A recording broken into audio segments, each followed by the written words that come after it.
Hello there, everybody. I'm recording this message on 1st of June 2017. I wanted to take some time today and talk about Berkshire Hathaway stock. It's been a couple of days since I last spoke about the stock. I believe something interesting is going on in the stock, and that's the reason why I wanted to talk to you today. All right, so let me just get started with this. Let me just get this little tool. I have recorded a couple of other videos on this stock earlier.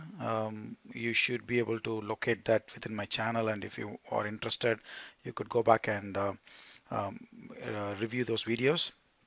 But I will just kind of give you a glance on what I've spoken earlier on the stock in this video today, and also talk about what I wanted to say today. Okay. All right. So this is Berkshire Hathaway stock. You can see it's a quarterly chart, like a very long time frame, and I clearly see an Elliott wave pattern. For those who are familiar with Elliott wave, you can pretty much clearly see it, or you would understand it as soon as I draw it here. So this is like wave one, and then this is wave two retracement, and then this is wave three, and then is wave 4 retracement, and then it's wave 5. It's currently underway. So the question is when it's going to end, and when it's going to reverse. That's the point we got to figure out. As most of you know, Elliott wave fifth wave pattern, that is Elliott wave um, 1. Let me just take this color, just bear with me, guys. Elliott wave 1 and Elliott wave 3 and Elliott wave 5. These are called impulsive waves, and Elliott wave 2, Elliott wave 4. These are called corrective waves, and typically the impulsive waves, as the name indicates, they are impulsive in nature, which means you can't really predict when they will end. For most cases, in most instances, you can't really say. It would keep on going, forever. So it's very difficult to figure out the end point for impulsive waves. But there are some ways to guesstimate, and then see if things happen the way we estimate. Obviously, we have to wait and watch. So anyway, so I had mentioned in my other videos as well that the fifth wave that is currently underway is likely to extend a little bit longer than where it has made a recent high. That is, and this is the reason I'll just draw that for you here. Um, if you put a little line here on top of this candle,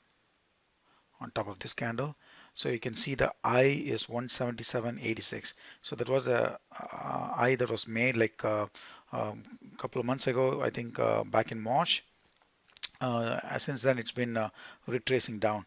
But I kind of feel that it has got a little bit room to grow, or at least it'll come and retest it, the previous high, before it crashes or goes down or whatever else happens after the Elliott wave 5 termination. So let's just come down. Like, so let's before that, let me just draw Fibonacci. Fibonacci is one way to figure out where it's likely to end, the fifth wave. So I'm just drawing this Fibonacci here,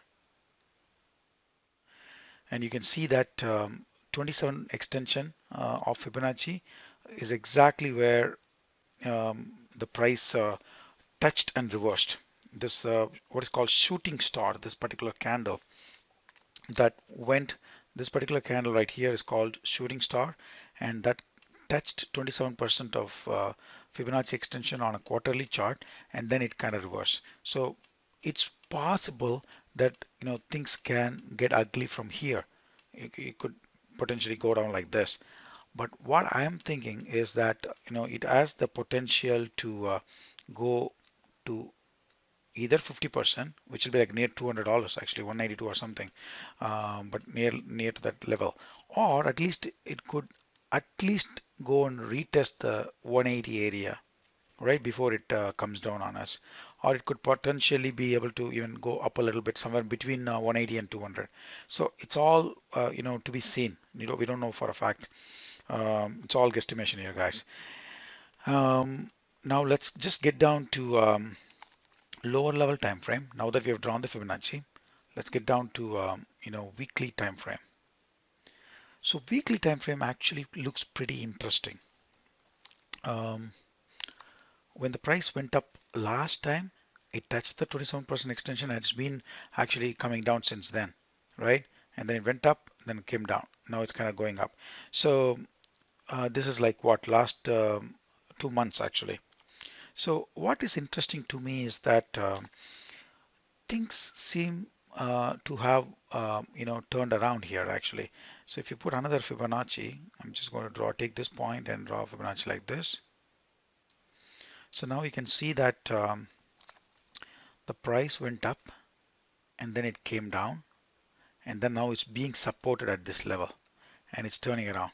You can see that, you can see the white candles here actually popping up, and it's likely that it'll go up and touch this area first, and then potentially it can get to the next stage. So this will be a great place to be if it gets there.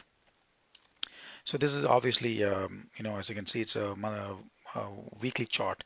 So let me just get down to a little bit lower level, that is, say, daily chart. I want to see if there is anything interesting here. Actually, I do see something interesting here. And in my last video or a couple of other videos on this particular stock, I had mentioned how the trend analysis works. Like, for example, just to refresh your memory, if you are in uptrend, I mean, what is uptrend basically? Uptrend is nothing but a higher high and higher lows. In other words, the price is here, let's say it goes up, makes a low, higher low. This is high and this is called low, or rather higher low. And then the price will make higher high. Let me just write it for you.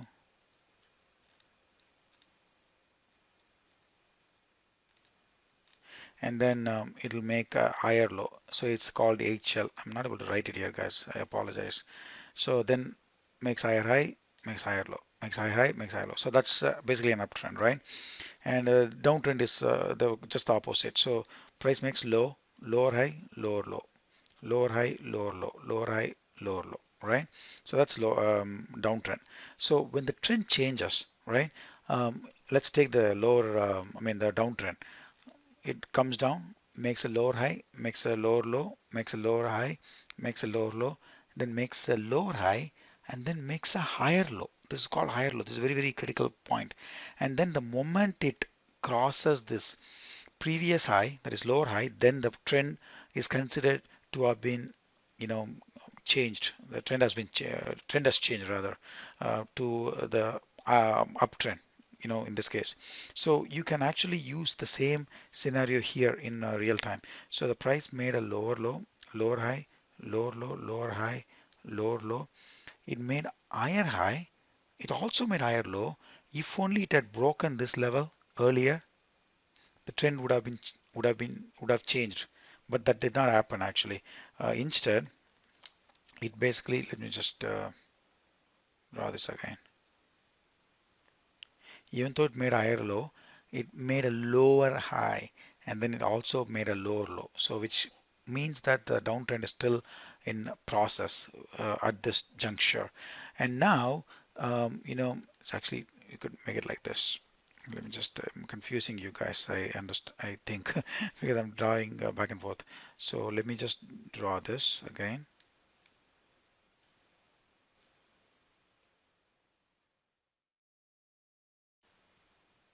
Now you can see the stock has made a higher high. It has also made a higher low. It has also broken out. So basically the thing has been broken. The downtrend has been broken now. So the stock is in uptrend now actually. So that's a good indication that Berkshire Hathaway is going to go up in the next couple of days to weeks, right? Okay, so let's look at what else is there. Let's just go down to 2-hour chart. I found something very, very interesting actually in 2-hour chart. That's what I want to talk to you about. All right, let me just take another color. Um, if you can see this, there is a clear um, Elliott waves here as well. Like first wave, second wave, third wave, fourth wave, and fifth wave. Okay, and that's done. Now, again, I think there's one more Elliott wave is in session right now. That's what is making it more interesting. That is first wave and then second wave. Now I think we are in the third wave. I really think we are in the third wave, third Elliott wave in 2 hour time period in Berkshire other way, which basically means that it's a third wave is the strongest and longest. So it's going to go like this, I think, right? That's what I think is going to happen. And this will be a good entry point to get in there tomorrow. And you can see the reason why I think that this is a third wave is look at the candles here, guys. It's like strong white candles actually. So that indicates that it's likely a third wave in progression right now in Berkshire Hathaway stock. So it's all coinciding, in the same direction. It's all telling me that the stock is likely to go to higher levels than where it is right now.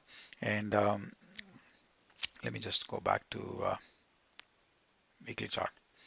So it's all telling me that it's going to go up to the next level, which is like it could be potentially at 186 or it could be potentially at 195. That'll be an excellent level to be in.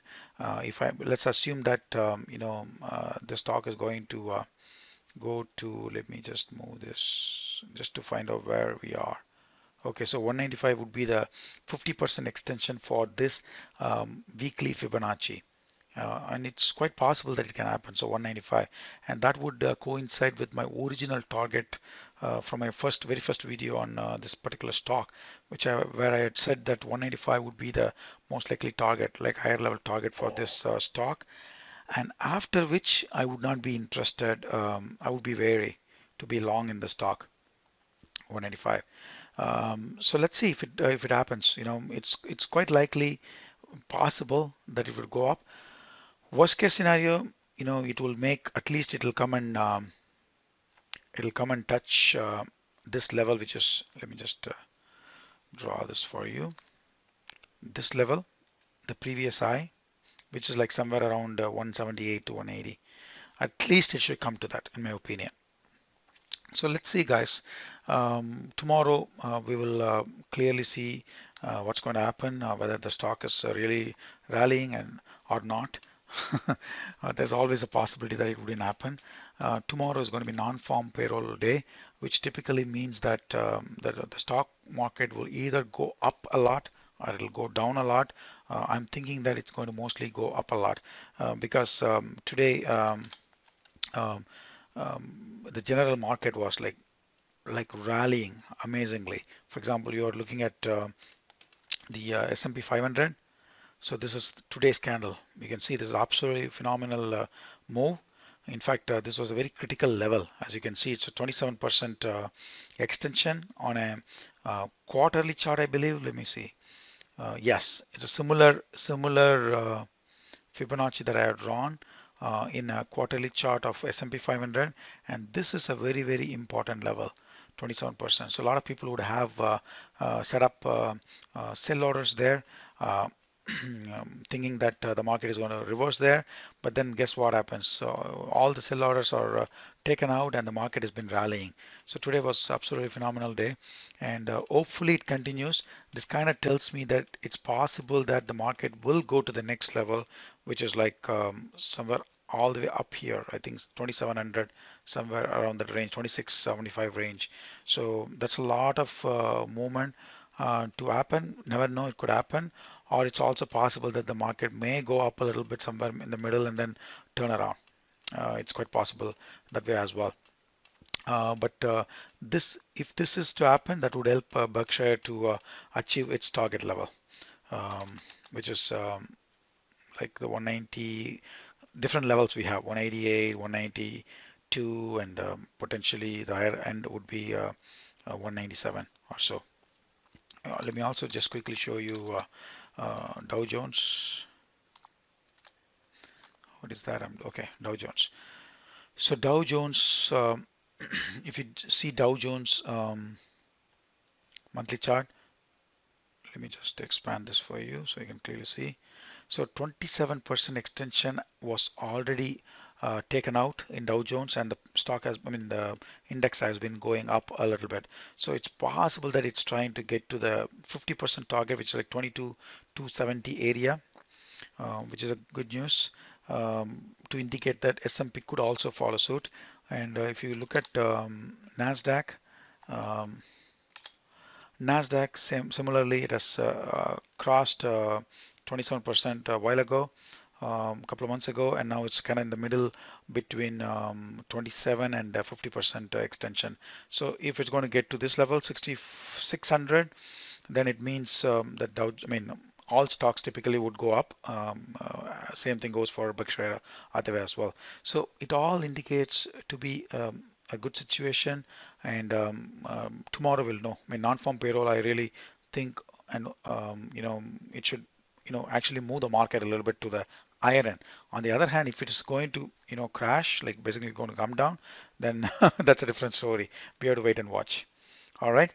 Thanks so much for watching this, guys, and if you like this video, please feel free to give me a thumbs up, and also if you would like to subscribe to this video, feel free to do that by all means, so that you would be notified of any future videos that I'm going to upload, like the one I'm doing it today. You will be immediately informed if you are subscribed to my channel. All right, I'll talk to you soon. Take care.